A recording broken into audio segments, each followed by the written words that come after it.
Hi guys, welcome to my vlog. And in this video guys, ayun, as you can see, meron na akong bagong napansin dito guys.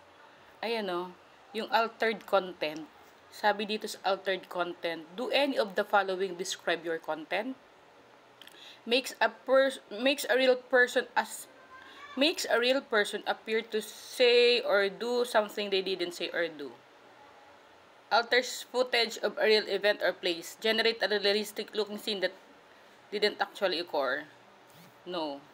Ayun. Sagutan ko guys, altered content no. Optional naman, nasa inyo. Ayan. Kasi guys, alam nyo guys kung bakit.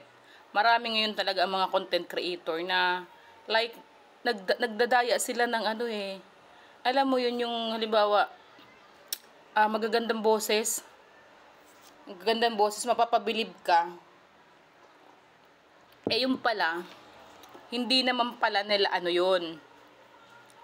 Boses, okay? Mag-perform lang. Ayan guys, ilalagay ko dito is update. Ilalagyan ko ng tags muna. Okay? News and politics, comedy, entertainment, film, animation, how to style music, and people and vlogs. Ayan. Tags, mother. Ayan, pag tagging guys, ganyan daughter, mall. Ayan.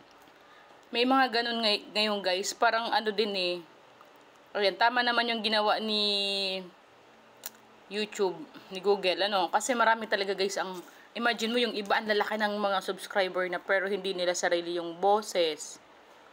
May kumakanta, pero minatch lang yung boses kumakanta. Parang, actually hindi nga lip sync eh. Parang, inano lang, parang pinakanta lang siya. Tapos, yung boses nun, sinalpak doon. Magagaling, maraming mga galing guys na ganoon. Madami beses na ako naloko sa mga ganoon.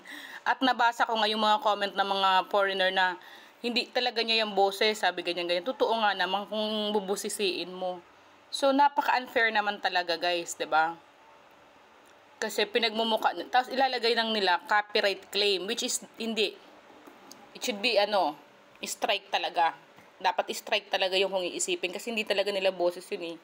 Nag-perform, tao, pinakanta, boses, yung talagang real singer. May isa nga na parang ano yun, kanta na yun. Magandang boses, yung mga sa Christian ba, yung Christian song, pinakanta ng isang lalaki na Jamaican yata. Yun, ang ganda ng, sabi, akala mo totoo na kanyang boses, pero hindi boses niya yung guys. Tapos yung background naman, I think yun yung mga green screen. Marami ang nano niya guys, demonetize. So, ayan. Kailangan palang fill outan, ayan. I-premiere ko August 30, pero on the spot premiere ko to guys, ayan. Ito pala guys, sa mga gustong matuto kung paano mag-premiere. Ayan, ganyan guys, pipindutin nyo dyan. Nasa sa inyo yan, Tapos i-schedule nyo. Kung gusto nyo, kailan mag-air yun. Tapos, okay. Set as premiere. Ganyan. Okay? So, I hope may natutunan kayo sa video na to. So, may bago. Tinatanong tayo ni YouTube kung may altered content. Ayan. Make sure a person appear to say or do something that they didn't say or do. Ayan. Marami kasi mga mandaraya ngayon guys na ganyan. So, YouTube is checking na sa mga uploaders. Okay? And kapag hindi naging honest yung uploader, it's the time for them to be given with corresponding penalty, diba? So, ayan. Save.